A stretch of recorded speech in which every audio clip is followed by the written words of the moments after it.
Do influencers and podcasts matter when it comes to an election?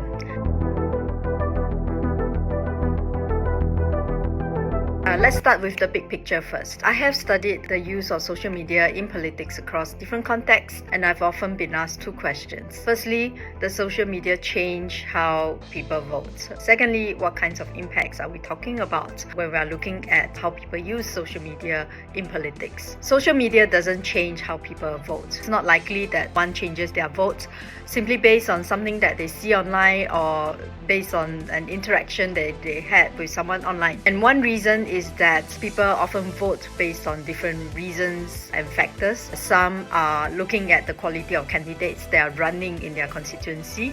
Some vote based on national issues and policies, and others may be more motivated by municipal issues that they see in their neighborhoods.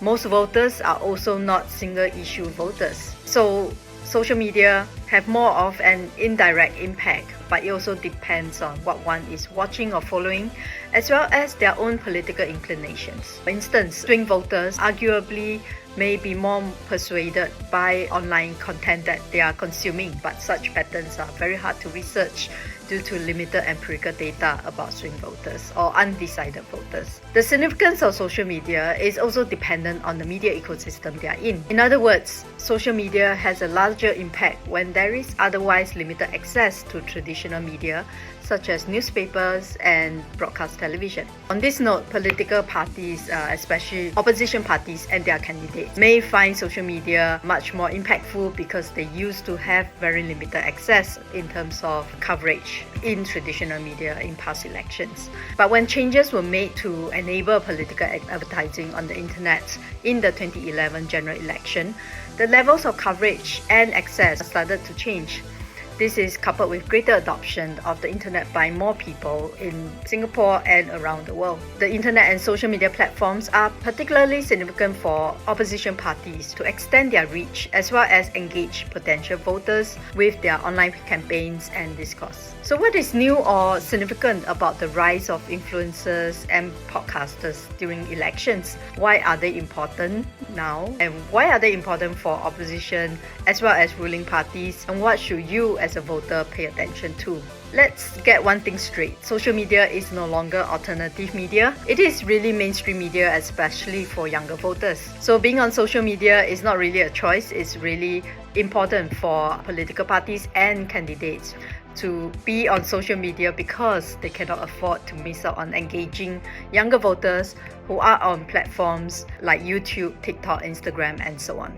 That brings me to the role of influencers and podcasters, because one of the ways we discover and consume content is by following accounts that have created content that we like. Influencers, on this note, have followers that they have built up over time who engage and consume their content routinely using different social media platforms such as Instagram and TikTok. So whether it is watching rapid fire interview or a video where political candidates are doing something relatable, lighthearted and fun, there are followers of these accounts who are paying attention to all this content, and that attention can be much more than the average political rally. Podcasts in particular have also gained traction, especially since the 2020 election. As a long-form kind of content, they are distinctly different because they allow for more casual and spontaneous interactions between podcast hosts and their guests, in this case, political candidates.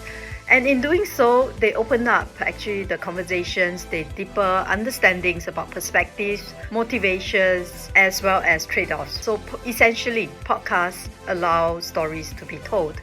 And influencers and podcasts therefore matter because attention, reach, and stories matter. An election is a battle for both hearts and minds, which means that both information as well as engagement in terms of emotions and affect matters.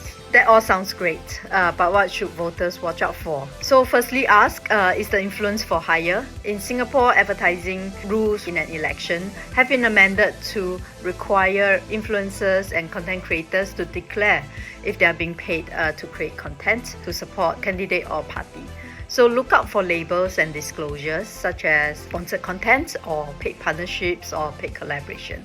A related point is to ask if there is balance in the views being covered. Good podcasters would also surface critiques and different points of views and ask guests on their podcast to address them. The banter between podcast hosts and their guests, if done well, provide opportunities for people to learn about different perspectives on issues. Influencers and podcasters are here to stay, I think, and they are shaping what political campaigns look like. For you as a voter, most importantly, don't just scroll through social media passively, but question, verify information, and also form your own opinions.